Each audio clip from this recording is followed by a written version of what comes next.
हमारे साथ डागा साहब हैं, मोहित डागा साहब हैं, पब्लिक पॉलिसी एक्सपर्ट है। डागा साहब, सरकार का तीसरा ये कार्यकाल है और तीसरे कार्यकाल का ये पहला पूर्ण बजट है। अगर इतिहास को ध्यान में रखें तो सरकारों का जो ऐसा पहला बजट होता है, फुल बजट होता है, लोक लुभावन होता है, प्रैग्मेटिक होता है, कितना विजनरी होता है, बैलेंसिंग होता है, और उसके आधार पर इस बार का बजट कैसा लगता है आपको हो सकता है? जैसे सबसे बड़ी चुनौती जो अभी नज़र आ रही है वो है कि जो आर्थिक विकास की दर है उसको कैसे बनाए रखा जाए। 2047 के जो विकसित भारत की बात करी जा रही है, पहले भी ये कहा गया था कि अगर वहाँ तक पहुँचना है, उस स्तर तक जो लगभग $14,000 प्रति व्यक्ति प्रति वर्ष होता है, वहाँ अगर पहुँचना है तो कम से कम 8% की दर तो हमको रखनी पड़ेगी 2047 तक।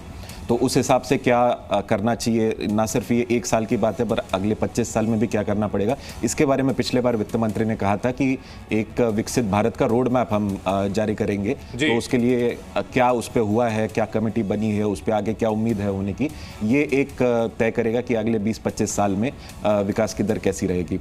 आमतौर पर हर बजट में जैसी ये चुनौती होती है कि संतुलन कैसे बनाया जाए विकास का और लोगों तक फायदा पहुंचाने का। तो इस बार मेरे हिसाब से आपको लगता है कि टैक्स स्लैब में बदलाव संभव है और बड़ा कोई बदलाव कर सकती है? अगर सरकार की ओर से मान लिया जाए कि 3 लाख से 5 लाख किया जाता है जो नॉन टैक्सेबल इनकम होती है उसको, तो सरकारी खजाने पर कितना बोझ पड़ेगा? क्या सरकार का जो खजाना है उस बोझ को उठाने के लिए सक्षम है? जी, जगह तो वैसे है, अगर आप बजट में देखें तो कम करने के लिए जगह तो है, लेकिन इसमें 2 सवाल है कि पहली बात तो ये है कि टैक्स कम क्यों करना है। एक तो मांग जाहिर हो रही है कि इसको करना चाहिए, काफी समय से महंगाई की दरें जैसी रही है उसके हिसाब से इसमें एडजस्टमेंट नहीं हुआ है। दूसरी चीज ये भी है कि आर्थिक विकास को बढ़ाने के लिए जो कंजम्पशन जरूरी है, जो डिस्पोजेबल इनकम की बात हुई थी, तो वो कंजम्पशन के लिए भी अगर टैक्स दरों में कटौती होती है तो उससे फायदा हो सकता है। चलिए, मैं सेठ जी का रुख करूंगा।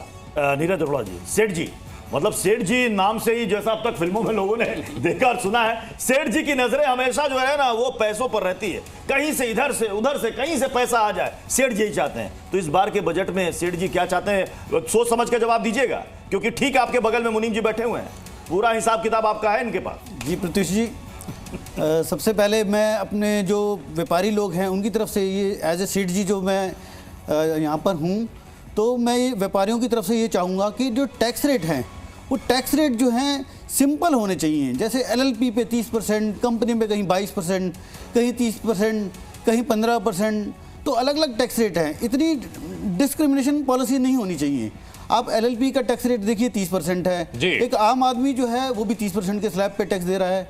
एक आम आदमी चाहता है कि मेरा टैक्स भी 15% के आसपास होना चाहिए। जब आप कंपनीज को दे सकते हैं 15% टैक्स, तो आप हमसे भी मैक्सिमम उतना चार्ज कीजिए। हमने क्या गुनाह किया है? तो as a tax payer, as a व्यापारी, मैं चाहता हूँ कि मेरे टैक्स में कटौती की जाए, टैक्स रेट कम किया जाए। कारोबारियों का GST को लेकर कई लोग कहते हैं कि साहब बड़ी परेशानी है, साहब थोड़ा सा कम कर दीजिए GST। देखिए, बिल्कुल GST में भी कई जगह ऐसी हैं जहां पर GST कम होना चाहिए। ये देखिए, आ गई सेठ जी के मन की बात आ गई सेठ जी के मन की बात बाहर। जैसे इंश्योरेंस पॉलिसीज हैं, ठीक है, वहां पर 18% टैक्सेस हैं। सर्विसेज के केस में 18% टैक्सेस हैं।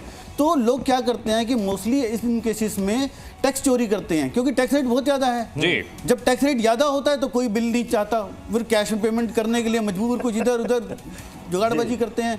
तो मेरा ये मानना है कि सर्विस सेक्टर पे टैक्स रेट कम होना चाहिए। लेकिन सेठ जी, अगर कारोबारियों पर जो है टैक्स घटा दिया जाएगा, पहले ही विपक्ष आरोप लगाता है कि भाई जो है ये सिर्फ उद्योगपतियों की सरकार है, उद्योगपतियों को फायदा देती है, कॉर्पोरेट्स को फायदा देती है, लोन माफ कर देती है। अगर जो है उनके टैक्स भी घटा दिए जाएंगे तो सरकार के पास, यानी सेठ जी, आपके खजाने में पैसे आएंगे कहां से? देखिए, मेरा ये मानना है टैक्स रेट सिंपल होने चाहिए। जितना आप औरों से ले रहे हो, एक प्रोप्राइटरशिप फर्म है, आप उससे 30% टैक्स ले रहे हो, एक कंपनी है 15% टैक्स ले रहे हो, तो बहुत फर्क है। अब 15% और 30 फर्क में तो क्यों कोई प्रोप्राइटरशिप की तरफ जाएगा, क्यों कोई LLP की तरफ जाएगा, क्यों कोई पार्टनरशिप की तरफ जाएगा? रामकृपाल सर, अगर बात की जाए इस बजट की, जो सवाल मैंने पूछा था डागा साहब से कि तीसरे कार्यकाल का ये पहला फुल बजट है, आमतौर पर ट्रेडिशनल तौर पर सरकारें क्या करती हैं जब अपना पहला फुल बजट पेश करती हैं, उसके आधार पर हम इतिहास से जो है सबक लेकर के उस थोड़ा अंदाजा लगाने में हमें आसानी होगी। देखिए, अमूमन ये होता है कि जिसे कहते हैं ना, कठोर जो कदम उठाने होते हैं वो सरकारें अपने पहले, दूसरे, तीसरे, ये तो बड़ी उत्साहित करने वाली बात नहीं, मैं आगे कह रहा हूँ। लेकिन अभी जो बात हो रही थी, जितना भी लोग कह रहे थे, देखिए, मौजूदा समय में एक चीज है ग्रोथ बिल्कुल खत्म हो रही है जी। बहुत बड़ा संकट आ गया है। आप देखिए दूसरी तिमाही के रिजल्ट और अब तीसरी क्या रहा है। तो सबसे बड़ी सरकार के सामने जो चुनौती है कि आदमी के पास, उपभोक्ता के पास पैसा जाए, वो खर्च करे। अगर आप खर्च नहीं करेंगे, दूसरी बात, अगर आप टैक्स में जो रियायत भी देंगे तो आदमी ऐसा नहीं कि सब बैंक में जमा कर देगा, वो जाएगा स्कूटर खरीदेगा, मोटरसाइकिल खरीदेगा, जो भी है उसके पास अपना ये ब्यूटी प्रोडक्ट्स खरीदेगा, उस पर भी आप जीएसटी आपका बढ़ेगा।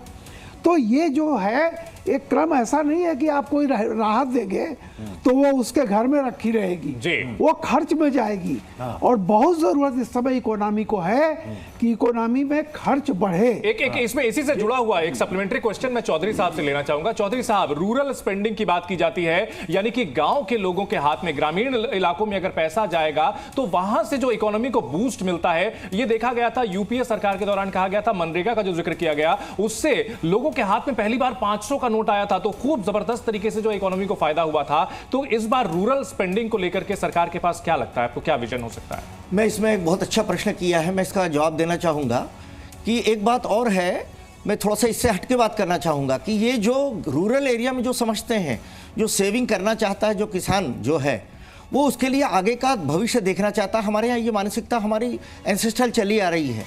लेकिन सवाल ये कि जब इन्वेस्टमेंट करते हैं तो वहाँ पर जो एक नया निवेश के ऊपर आ गया था, किसान क्या रूरल पॉपुलेशन आ रही थी, लेकिन जैसे ही लॉन्ग टर्म कैपिटल गेन जैसे ही आया, वहाँ पर एकदम से ब्रेक लगा। और इतना ही नहीं, पिछले बजट में क्या हो गया कि वो इंक्रीज करके 10% का 12.5 कर दिया। एक्चुअली ये सारी राशि आती तो ये रूरल डेवलपमेंट के काम में आती। यहाँ दो चीजें सर, एक चीज तरफ बात जो है यहाँ पर यह आ जाती है कि अगर आम लोगों के हाथ में पैसा आए, ग्रामीण इलाकों में पैसा आए, बहुत अच्छी बात है, स्पेंडिंग बढ़ेगी, लेकिन सरकार का खजाना भी अगर खाली हो जाएगा तो फिर तो आगे वो जो कल्याणकारी योजना है वो चलाने की गुंजाइश खत्म हो जाएगी। तो बैलेंसिंग भी तो देखनी होगी। मैं मुनीम जी का जल्दी से रुख करना चाहूंगा।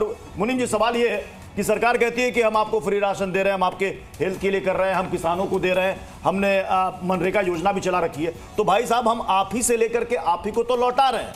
तो ये जो खाता है, जो फिजिकल डेफिसिट की बात होती है, राजस्व घाटे की बात होती है, सरकार कहती है कि वो तो हमारा बढ़ रहा है, उसे भी मेंटेन करना है। आप चाहेंगे कि अब सारी बचत हम आपको दे दें, तो इसमें आम आदमी जी कहां जाए सर? जी देखिए, एक इकोनॉमी का बहुत अच्छा कॉन्सेप्ट है कि अगर एक लेवल के बाद अगर टैक्स रेट बढ़ाते हैं तो फिर टैक्स कलेक्शन ज़्यादा नहीं बढ़ती है, वो टैक्स कम होता है प्रोपोर्शनेट।